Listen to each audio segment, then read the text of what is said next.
नमस्कार, मैं हूं स्वाति रायना। फाइनेंशियल प्लानिंग को आप सीरियसली कब लेना शुरू करते हैं? जब आप पर जिम्मेदारियां बढ़ती हैं। जिम्मेदारियां बच्चों की और उनका भविष्य बनाने की। पर आपको ये प्लानिंग शुरू कब करनी चाहिए? तो इस प्लानिंग शुरू करने के दो स्टेज हो सकते हैं। एक है बच्चा होने से पहले और दूसरा है नन्हा मेहमान आने के बाद। तो आज के इस वीडियो में हम दोनों ही स्टेप्स की फाइनेंशियल प्लानिंग की बात करते हैं। सबसे पहले स्टेप की बात, फैमिली प्लानिंग से पहले फाइनेंशियल प्लानिंग क्यों ज़रूरी है और आपको इसके लिए क्यों और कैसे तैयार रहना चाहिए। घर में नन्हा मेहमान आने से पहले सबसे पहले आपको क्या करना है, अपना हेल्थ इंश्योरेंस अपडेट करना है। हेल्थ इंश्योरेंस में आपको अपने स्पाउस का नाम तो ऐड कराना ही चाहिए, साथ ही साथ आपको मैटरनिटी बेनिफिट भी अपने प्लान में ऐड कराना ज़रूरी है। मैटरनिटी बेनिफिट में जैसे न्यूनेटल केयर है वो भी एडेड होना चाहिए। अब मैटरनिटी बेनिफिट से माँ के इलाज के खर्च तो कवर होंगे ही, न्यूनेटल केयर बेनिफिट से अगर बच्चे को निक्यू की ज़रूरत पड़ती है तो निक्यू के खर्च को भी न्यूनेटल कवर से कवर किया जा सकता है खर्च से। अब यहाँ पर एक खर्च मेंशन करना बेहद ज़रूरी है जो शायद हम ज़्यादा ध्यान नहीं देते हैं इस पर, वो है वैक्सीन का खर्च। बच्चे के जन्म से लेकर जब तक 12 साल का बच्चा हो जाता है, अलग अलग स्टेजेस पर वैक्सीन लगते हैं जिनका अच्छा खासा खर्च आता है। तो आपको अपने इंश्योरेंस कंपनी से पता करना है कि आपके प्लान में बच्चे के वैक्सीन कवर हैं और किस उम्र तक ये कवर्ड हैं। दूसरा, आपको तैयार रहना है इमीडिएट खर्चों के लिए। अब बेबी आने के बाद कई खर्चे आपके बढ़ जाएंगे। ज़रूरी सामान बच्चे का लेना है, डायपर बहुत बड़ा खर्चा, बच्चे के कपड़े, बेबी एक्सेसरीज और कई चीज़ें। आप में से जो न्यू मॉम डैड होंगे उनको बच्चों के इन खर्चों का अच्छे से अंदाज़ा होगा। अगर आप हिसाब लगाने बैठेंगे तो सिर्फ बच्चे के ही सामान पर आपके महीने में कम से कम 5,000 रुपये तो खर्च हो ही जाते हैं। अब बेबी के आने के बाद इन खर्चों को पूरा करने के लिए आपको बेबी के आने से पहले तैयारी करनी पड़ेगी, जिससे आप टोटली प्रिपेयर्ड रहें। आप क्या कर सकते हैं, बेबी प्लान करने के 1 से 3 साल पहले आप एक अच्छे शॉर्ट टर्म डेट फंड में निवेश कर सकते हैं या फिर बैंक एफडी खोल सकते हैं। आरडी करना भी एक अच्छा ऑप्शन हो सकता है। ये शॉर्ट टर्म लक्ष्य है जिनको आपको पूरा करना है और इस लक्ष्य को आप नाम दे दीजिए बेबी प्लानिंग। इसको आप साइड में रख दीजिए क्योंकि आप इसके लिए बेबी आने पर टोटली प्रिपेयर्ड रहेंगे फाइनेंशियली।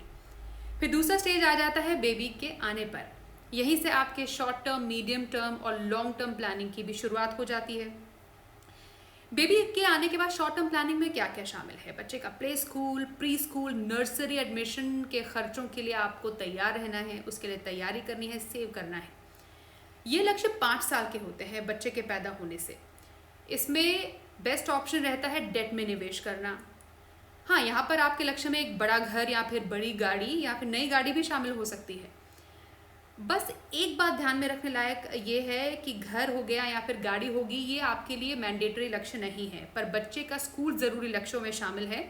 तो आप अपने गोल को इसी तरीके से प्रायोरिटी में सेट करें, क्योंकि ज़रूरत आने पर घर जैसा या गाड़ी जैसा लक्ष्य हो गया वो मीडियम टर्म लक्ष्य में भी स्ट्रेच किया जा सकता है, लेकिन बच्चों के लक्ष्य नहीं किए जा सकते स्ट्रेच। अपने लक्ष्य में महंगाई को ज़रूर जोड़ें क्योंकि पढ़ाई का खर्च लगातार बढ़ता जा रहा है। बच्चा जब तक नर्सरी में एडमिशन लेगा खर्चे आसमान छू रहे होंगे। फिर बारी मीडियम टू लॉन्ग टर्म लक्ष्यों की, जिसमें बच्चे की ट्यूशन फीस है, स्किल डेवलपमेंट है, हायर एजुकेशन के लक्ष्य को शामिल कर सकते हैं। आप बच्चों को यहीं पर भारत में पढ़ाई करानी है या फिर किसी इंटरनेशनल इंस्टीट्यूट में भेजना चाहते हैं, तो दोनों के खर्चे को आपको अलग अलग से वर्कआउट करना पड़ेगा। और लॉन्ग टर्म लक्ष्य को आपको इक्विटी से साधना है। लॉन्ग टर्म लक्ष्यों के लिए जैसे लार्ज कैप हो गया, मिड कैप या बैलेंस फंड में आप निवेश कर सकते हैं। और लक्ष्य के जैसे जैसे आप करीब आएंगे आपको डेट फंड में शिफ्ट हो जाना है, पोर्टफोलियो रीबैलेंस करना है। पारंपरिक निवेश के तरीकों में पीपीएफ एक अच्छा लॉन्ग टर्म निवेश का विकल्प है, जिसमें 15 साल का लॉक इन होता है और एटीसी का बेनिफिट आपको मिलता है।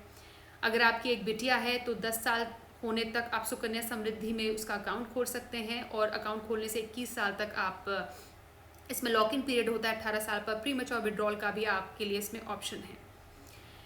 यहाँ पर थोड़ी बात हम एजुकेशन लोन के बारे में करें उससे पहले इस स्टेज पर इंश्योरेंस प्लानिंग को भी आप समझ लेते हैं। हम अगर आपने शादी के बाद कोई टर्म प्लान लिया है तो अच्छी बात है, नहीं लिया तो इस स्टेज पर आप ले सकते हैं।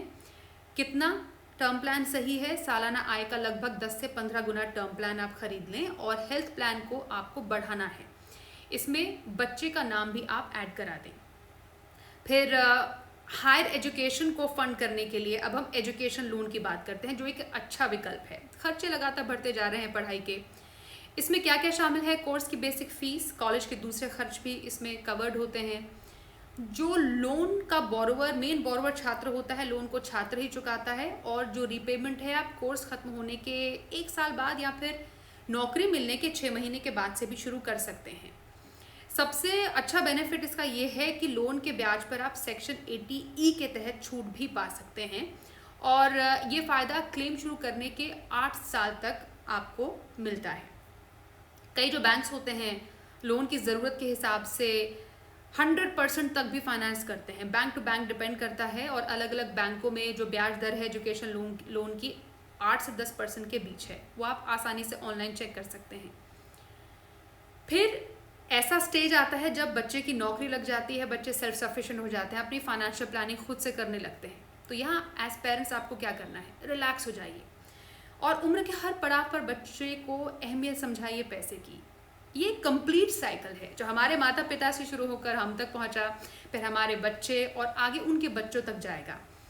इसलिए फाइनेंशियल प्लानिंग की इस कड़ी को आगे बढ़ाते रहें और फाइनेंशियल लिटरेसी का जो ये पूरा सफ़र है आगे और बढ़ाते रहिए।